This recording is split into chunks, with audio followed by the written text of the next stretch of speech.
Dans l'actualité de ce lundi 6 août, le Robert acclame ses champions. L'Aïol UFR Champflore fait la fierté de toute une commune.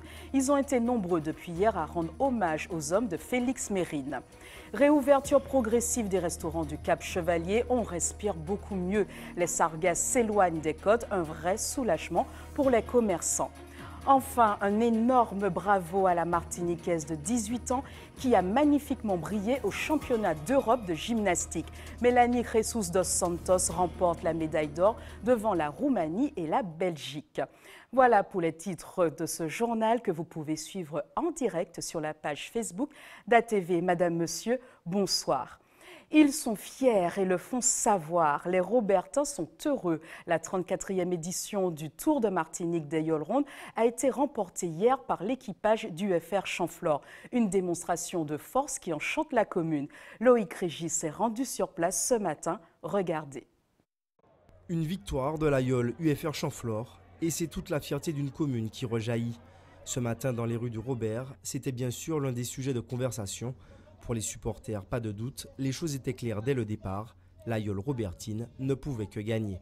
Je savais déjà que l'UFR allait gagner depuis la première étape.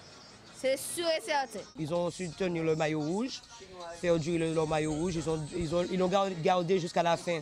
Et c'est ça qui était le plus important. Je la supportais parce que c'était la plus forte. Un sacre pour ce 34e Tour de Martinique des Aïoles Rondes qui porte la marque d'une équipe, mais bien aussi la griffe d'un homme. Félix Mérine, le patron emblématique de l'équipage, a montré qu'il était une fois de plus l'homme de la situation. C'est un gars qui est vraiment super, ce gars-là. Il a beaucoup d'humilité. Ce que j'apprécie chez lui, c'est qu'il sait reconnaître, il a su écouter ses aînés, il sait respecter ses adversaires. Et c'est quelque chose qui me plaît beaucoup chez lui. Je suis très heureux. Félix Mérine, c'est mon copain. On a travaillé ensemble. Et on a fait l'ensemble, même il a commencé très jeune avec moi. Et puis voilà, bon, je suis hyper content. Il faut dire que ça fait depuis de 30 ans qu'il est là dans l'Aïol et il travaille assez beaucoup sur ça, quoi. Il nous a donné une victoire conséquente, il nous a rajouté une victoire au palmarès et puis ça permet au pays de vivre. Et puis pour une ville qui commence à être un peu morte sur le fond de mer, ça nous donne quand même un peu de joie en quelque part. Une victoire acquise avec la manière, l'association Caracoli a fait le tour parfait. Pas de casse, pas d'affolement, mais plutôt une grande maîtrise de la course. Je dirais que c'est un très bon tour parce que le deuxième est à 1 heure et quelques. Donc pour nous c'est un très bon tour. C'est le choix de voile et puis le travail pendant toute l'année physiquement. Et on a 2 coachs qui sont très sur ça, physique. Et on a un très bon patron qui est très fort. Félix Mérine et son équipage remportent l'épreuve une 10e fois. La commune du Robert a rayonné pendant toute une semaine, mais plus généralement sur toute l'année. En handball, les femmes de l'Arsenal ont été titrées. En rugby, les Robertins ont de nouveau été champions. Et en football, l'US Robert a validé son ticket pour l'élite. Poursuivons avec ce projet ambitieux, l'Aïol au patrimoine immatériel de l'UNESCO. Emblème du patrimoine martiniquais, l'Aïol Ronde est reconnue pour son mode de navigation atypique et pour le savoir-faire des charpentiers marins. Édouard Tinogus, l'un des porteurs de projet, a servi de guide à la délégation d'UNESCO de passage en Martinique. José Lechertier les a suivis sur cette visite de terrain. Regardez.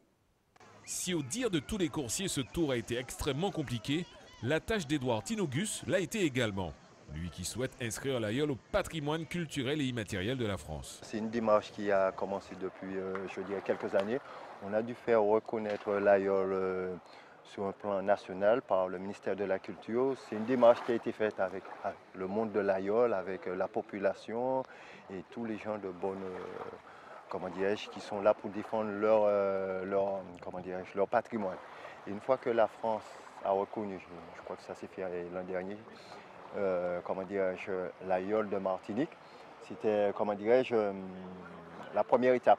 Pour figurer sur la liste, il faut montrer patte blanche et effectuer un certain nombre de démarches. Ensuite, il faut présenter l'Aïol sous forme de photos et vidéos et composer un dossier. J'ai une petite compétence pour la rédaction des dossiers et on ne peut faire admettre un dossier que s'il est bien construit. Et c'est tout un travail que je fais, en particulier avec Édouard Tinogus à Paris.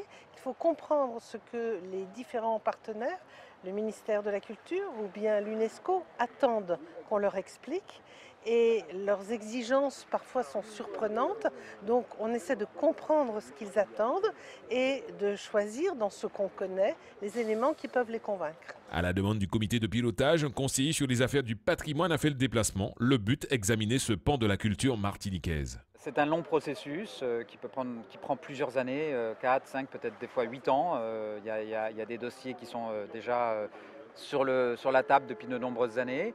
Même si c'est une pratique qui correspond effectivement tout à fait à ce qu'est le patrimoine immatériel de l'humanité à l'UNESCO, tel que défini par la Convention de 2003, il faut savoir que maintenant, chaque pays ne peut présenter qu'un seul dossier tous les 2 ans. Donc les choses sont très compliquées. Et il y a beaucoup d'éléments dans notre beau pays, la France, ici en particulier, ce qui fait que c'est un petit peu encombré. Et finalement, il y a une décision qui relève d'une décision politique, qui est le ministre de la Culture, qui, in fine, sélectionnera un des 7 ou 8 dossiers qui sont prêts pour le présenter à l'UNESCO et ensuite le porter jusqu'à la fin, jusqu'au comité de l'UNESCO. Donc c'est un parcours compliqué. Il faudra encore de nombreuses heures de travail pour voir figurer l'aïeul au patrimoine de l'UNESCO. Un 10e sacre pour l'aïeul Robertine de Félix Mérine. UFR Chanfleur fait coup double puisqu'il remporte cette 34e édition du Tour de Martinique d'Aïeul Ronde. Au général, donc, la victoire est pour UFR Chanfleur devant Brasserie Lorraine, Sarah Énergie Nouvelle et Somarec Petit Navire. Félix Mérine, patron de l'aïeul UFR Chanfleur, est notre invité ce soir. Bonsoir. Bonsoir. Bonsoir. Alors, vous l'aviez annoncé dès le départ, ce tour, il était pour vous. Comment on vit la chose, comment on se sent au bout de ces 8 jours? Eh bien, au bout de ces 8 jours, c'était difficile, mais c'est quelque chose qu'on avait préparé. Depuis 2 ans, on fait 2e, hein, quand même, on faisait 2e. Et l'association manquait une 10e victoire pour avoir 10 tours. Et on a beaucoup travaillé cette année, on s'est préparé. Et plus que l'année dernière en plus, puisque bon, la course de l'aïeul, c'est sur les petits détails qu'on perd, c'est vraiment sur les petits détails. Alors justement, tout le monde est toujours curieux de connaître ces fameux petits détails, puisqu'on se dit ils ont une endurance, ils ont une force quand on voit les vents que vous avez affrontés pendant cette étape. Alors c'est quoi ces petits détails? Oui, les petits détails, par exemple, les grosses voilures pour porter dans des vents qui n'étaient pas prévus, de rencontrer sur la mer. Quelquefois, la météo, ce sont des prévisions, ils ne sont pas vraiment exactes. Et que quelquefois, tu mets une grande voile effectivement pour gagner, mais au fur du parcours, on prend du vent et il faut porter cette voile. Et nous, on avait ce défaut-là chez nous, à UFR. On avait ce défaut-là, c'est ne pas pouvoir porter notre grande voile. Chaque fois, en couleur, on était retardé, on était obligé d'aller démater. Et on a appris ça. On a appris ça, et puis aussi le côté mental. Le côté mental, parce que quelquefois, chaque fois on coule, cette année, on a fait des expériences de dessalage. On prenait 8 minutes, cette année, on a pris 5. Bon, heureusement, on n'a pas dessalé, on n'a pas coulé, merci. Mais ce sont des détails qu'il faut mettre de son côté pour si jamais que ça arrive et que tout ça fait que ces petits détails te fait gagner un tour. Parce que bon, physiquement, on se prépare. Le mental joue. Le mental joue. Et puis bon, le samedi, on est sur l'eau. Mais c'est ces petits détails qui font que par rapport aux autres yoles qui peuvent gagner le tour, qu'on a franchi un petit pas. Alors justement, une victoire que vous avez eue, on a envie de dire, haut la main. Pourtant, le parcours était assez différent cette année. Est-ce que là aussi, la préparation, aussi bien physique et mentale, était différente? Comment vous avez vécu ce nouveau parcours de la Côte Caraïbe? Eh bien, je ne vous cache pas qu'effectivement, qu'on a su, parce que c'est un mois avant ou 1 mois et demi avant qu'on a su que le parcours était changé. On n'avait pas d'étape au François, ni au Robert, ni au Vauclin, ni à Grand-Rivière. C'est vrai, ça nous a donné un peu d'amertume. On a dit, ça va pas être difficile, ça va être facile. Et en fin de compte, on s'est trompé. On s'est trompé parce que ce tour-là était difficile. D'ailleurs, il y a eu des petits modifs. On n'a pas fait la perle parce que c'était difficile. Alors justement, en quoi il était difficile? Parce que beaucoup on pensait que comme il était plus court, forcément peut-être que l'épreuve aurait été plus facile, entre guillemets. Or, on a vraiment ressenti, dès la première étape, beaucoup d'embarcations en grande difficulté. Alors, c'était quoi, finalement, les difficultés de cette étape Côte Caraïbes? Eh bien, enfin, moi, j'avais la position, je ne pouvais pas me... Moi, j'étais neutre parce qu'ils font la perle. Moi, parce que je suis maillot rouge. Vous pensez bien que si je dis ah oui, il faut raccourcir, ils vont dire ah ouais, ils vont avantager UFR. Alors là, je dis écoutez, vous faites ce que vous voulez, je suis neutre. Si on le fait, si on peut le faire, moi j'ai aucun problème, on ne le fait pas. Et bon, le comité, ils sont allés voir, il y avait beaucoup de mer, beaucoup de vent et franchement, on allait avoir beaucoup de difficultés à faire la perle. Bon, ça c'est... Moi je ne suis pas allé voir, franchement. Et bon, ils ont raccourci, ils ont dit question de sécurité, il y a même les frères Mas, ils sont allés aussi. Bon, ce sont des petits gars assez aguerris, ils ont dit qu'ils ne peuvent pas faire. Bon, on a suivi, la majorité l'emporte, on n'a pas fait, mais moi j'étais vraiment mal placé pour mais la particularité de cette côte, c'est qu'est-ce qui joue, qu'est-ce qui défavorise les embarcations? C'est le vent? C'est le vent et puis l'absence de vent par contre, parce que vous rencontrez beaucoup de rafales, beaucoup de vent, et puis après tu te trouves dans une zone accalmie, il faut goudiller, goudiller c'est quelque chose qui est très difficile, ça met les muscles à vraiment très difficile, il faut pagailler. Et là, après, tu rencontres le vent, il faut mettre les poids lourds, il faut jeter les légers. Enfin, il y a un travail colossal à faire, à gérer. Et c'était très, très, très épuisant chez le prêcheur. Mais c'était quand même une bonne expérience parce que c'est vrai, on n'avait jamais fait ça comme ça. C'était très long, mais bon. En fait, quand ça s'est bien passé. C'est quand même assez surprenant quand on vous entend dire c'était très long, alors que l'étape a été raccourcie. Donc c'est assez surprenant d'entendre ça. C'est long parce qu'on avait tellement de vent. Plus d'efforts. Beaucoup plus d'efforts. Pour très peu de parcours, on avait tellement de vent, après de absence de vent. Et c'était très éprouvant, très, très, très difficile. Alors justement, il y en a certains, pour ne nommer personne, qui ont beaucoup mis en avant le côté depuis plusieurs années de retirer l'étape prologue. Cette année, on l'a vu, la première étape était une étape. Qu'est-ce que vous en pensez, vous ? Oui, c'est pas mal. C'est vrai, c'est pas mal parce que le prologue, c'est vrai, il y a des yoles, bon, moi je l'ai fait, ça fait une dizaine d'années, quand il y avait le prologue, moi je ne me sors pas les griffes, il n'y a rien à gagner, bon, il y a rien, franchement il n'y avait pas d'enjeu. C'est juste mettre la yole à l'eau et puis choisir un maillot. Là effectivement j'ai trouvé quand même un peu, oui, il y avait... Le challenge était plus intéressant. Voilà, il y avait déjà un challenge dès le premier jour et 8 étapes en plus, je trouve quand même c'est quelque chose de formidable, c'est bien. Alors, Félix Meyrin, c'est votre 10e victoire avec cette yole UFR. Est-ce qu'on va vous revoir l'année prochaine? Est-ce que le tour, vous en avez fait le tour, justement? Non, tout le monde me le dit, vous savez, je serai là, je ne peux pas. J'ai quand même des gamins là avec moi, j'en ai 20 quand même avec moi, et ça fait plus de 3 ans qu'ils sont là avec moi. Ils sont sortis dans la zone de Baby-Yole qui était avec nous. On avait quand même 2 Baby-Yole, hein. On a formé 20 gamins, là maintenant ils sont avec nous. Ils ne sont pas tous titulaires, mais quand même ils sont là et je dois les accompagner. Aujourd'hui vous êtes dans une transmission. Voilà, exact. Je dois les accompagner jusqu'au bout parce que ça va un petit challenge François Robert et je ne veux pas abandonner aujourd'hui et puis que le François nous gagne pendant pas mal d'années. Ça va, je suis Robertin Pio, je ne vais pas... Non, ça n'a pas passé. Et ils vous le rendent bien, d'ailleurs. Ah, oui. On a vu depuis hier certaines images, oui. Ils vous le rendent bien. Oui. Félix Meyrin, merci beaucoup d'avoir répondu à mes questions et bon retour sur le Robert, parce que j'imagine que la fête est loin d'être finie. Oui, c'est sûr. Je voulais juste ajouter que je voulais féliciter les 16 yoles. Oui, franchement, les 16 yoles qui ont participé. Et puis tout particulièrement la yole de Sainte-Anne, il fait 4e ou 5e. Tout à fait. 5e. Sans sponsor. C'est formidable, franchement, je félicite surtout M. Mérancienne, il a 75 ans. Il a 75 ans, c'est lui qui conduit la yole, bien qu'il ait un jeune patron avec lui. Mais n'oubliez pas que M. Mérancienne, je lui rends hommage, franchement, il est très...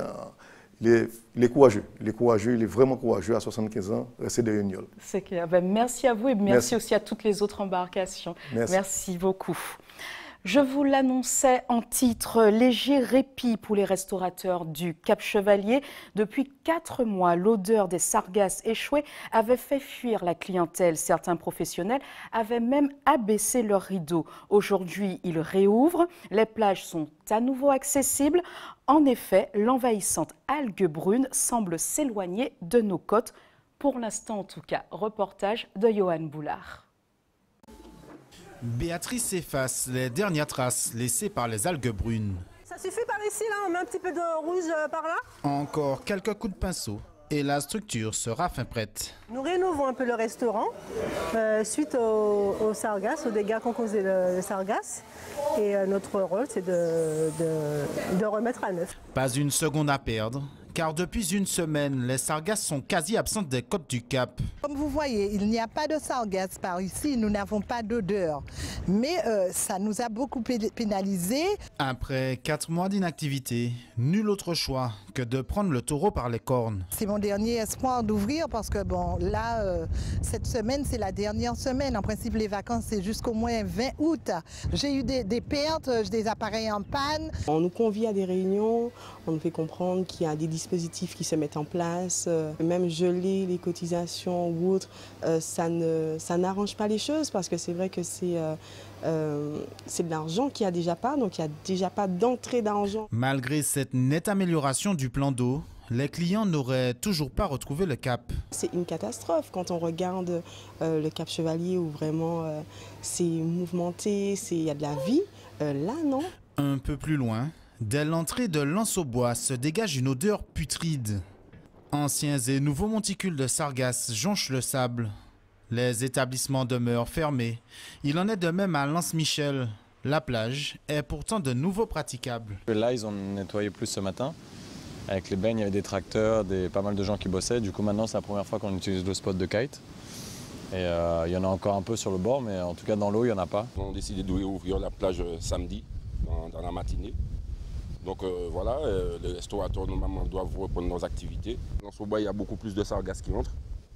Donc du coup, c'est un peu plus compliqué. Pour lutter de manière plus durable, un barrage devrait voir le jour au niveau du port du Cap. Une bonne nouvelle, un peu tardive tout de même, estiment les restaurateurs de la place. Pas d'amélioration de la qualité de l'air. L'indice du jour était de 8 sur 10. L'air était jugé de qualité mauvaise. Demain, la situation ne s'améliore pas avec un indice de 8 sur 10 également, soit une qualité de l'air toujours mauvaise. Madininer maintient sa procédure d'alerte pollution. Attention aux personnes fragiles. Il est recommandé pour l'ensemble de la population de limiter les activités physiques et sportives intenses. Autre fierté sportive de ce week-end pour la Martinique. À seulement 18 ans, la jeune martiniquaise Mélanie Jesus dos Santos est sacrée championne d'Europe de gymnastique. Élève de Créole Gym basée en Martinique, la gymnaste offre ainsi une médaille d'or à l'équipe de France. Mélanie Jesus dos Santos devient par ailleurs la première Française sacrée au niveau continental de gym au sol depuis 2005. Écoutez la réaction de l'un de ses anciens entraîneurs au micro de Johan Boulard. Depuis 2005, c'est la première Française à avoir une médaille d'or au championnat d'Europe. Et donc ce sont des étapes. Et effectivement, la prochaine étape, ce sont les championnats du monde. Et bien sûr, la finalité, le rêve de tout champion, les Jeux Olympiques. C'est une grande fierté, on va pas se le cacher. Mais je pense franchement à tout le travail qu'elle a fourni. Parce qu'il faut savoir qu'au début, ça n'a pas été évident. Il faut savoir que nous avons très peu de moyens ici. Et quand il a fallu rivaliser avec les gymnastes qui sont déjà sur des clubs qui fonctionnent déjà très bien et qui ont beaucoup plus de moyens. Tout de suite, on a pu voir chez elle déjà ce profil avec une gymnaste avec beaucoup de détermination, mais aussi ce qui est important dans cette discipline, c'est qu'il fait preuve de cran, d'audace. On a des athlètes ici qui ont de gros potentiel physique, mais ce qui fait la différence, c'est le mental. Et là, vraiment, on peut vraiment dire que là, on a un mental de championne. On peut tout simplement constater, après sa blessure en 2010, 2015 où finalement elle rate les qualifications pour les Jeux Olympiques. Elle revient voilà, au top niveau, elle remporte le titre de championne de France et puis elle passe les différentes étapes qui vont certainement l'amener aux prochains Jeux Olympiques. Sport toujours avec du cyclisme. En Guadeloupe, la 3e étape du Tour emmenait les coureurs de Courbère à Goyave. Au terme des 155 km, c'est le Barbadien Bruno Langlois qui s'impose en solitaire. Le premier Martiniquais, c'est Willy Roseau. Il termine 5e. Voyez les détails du classement avec Caril Chassol sur des images de Sabrina Doré. Longue de 155 km, cette 3e étape entre Courbère et Goyave est revenu au Barbadien Bruno Langlois, Noah Granigan du CCB Foundation et Diego Milan d'Integra complètent le podium. Ils sont à 26 secondes. 4e, Francisco Mancebo également d'Integra à 28 secondes. Willy Wozo de la Martinique est 5e à 30 secondes du vainqueur. 6e, Pierre Bounet du team Imopro. 7e, Grégor Skiakowski de l'UVM. 8e, Pierre Almeida du team Imopro. 9e, John Nava du Guada Bikers et 10e, Tony Lemler de Bourg-en-Bresse. Tous ces coureurs sont à 30 secondes du vainqueur.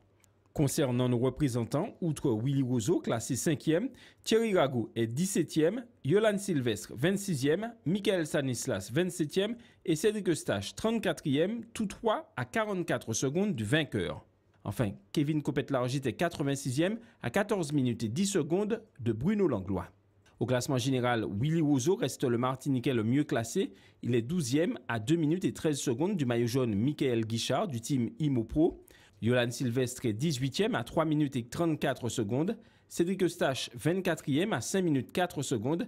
Michael Stanislas, 30e à 6 minutes 26 secondes. Thierry Rago, 62e à 24 minutes 47 secondes. Et Kevin Copette-Largit est 78e à 38 minutes et 53 secondes. Toujours plus proche de vous, c'est l'heure du JT des communes.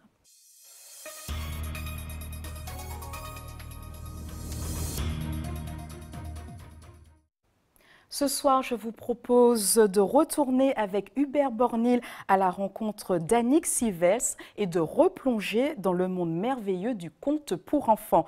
C'est le meilleur du JT des communes et c'est tout de suite au François. Regardez. Hippo, le papa qui couvre les œufs. Une belle idée de cadeau pour cette fin d'année. Ça va intéresser les tout petits, 8 ans jusqu'à 12, 13 ans. De belles histoires pleines de couleurs, pleines de cœur, de sentiments. C'est un peu dans un monde merveilleux qu'Annick Sylvestre nous emmène. Une sympathique trame tout en couleurs avec de belles illustrations qui mettent en scène des personnages de la mer tels Maman de l'eau, Spongia l'éponge tubulaire, Astère l'étoile de mer ou encore le soldat Bernard l'ermite. Quel bonheur de faire tournoyer les flocons des fromagers, de s'amuser dans les bambous, puis de s'assoupir au pied des arbres du voyageur. Hippo, le papa qui couve, est en quelque sorte une tranche de vie extraite d'un monde merveilleux. J'aime les contes personnellement, j'aime qu'on m'en raconte, j'aime les écouter. Je suis bouche bée quand on me les raconte. Voilà, je pense que j'ai autant une âme d'enfant quand on les raconte que quand il y a un enfant qui écoute. Les enfants apprécieront sûrement les textes très imagés et pour bien s'ancrer dans le paysage local, le livre a aussi été traduit en créole. Mi grand plaisir fait fleur fromager tout nain fofolle dans le ciel.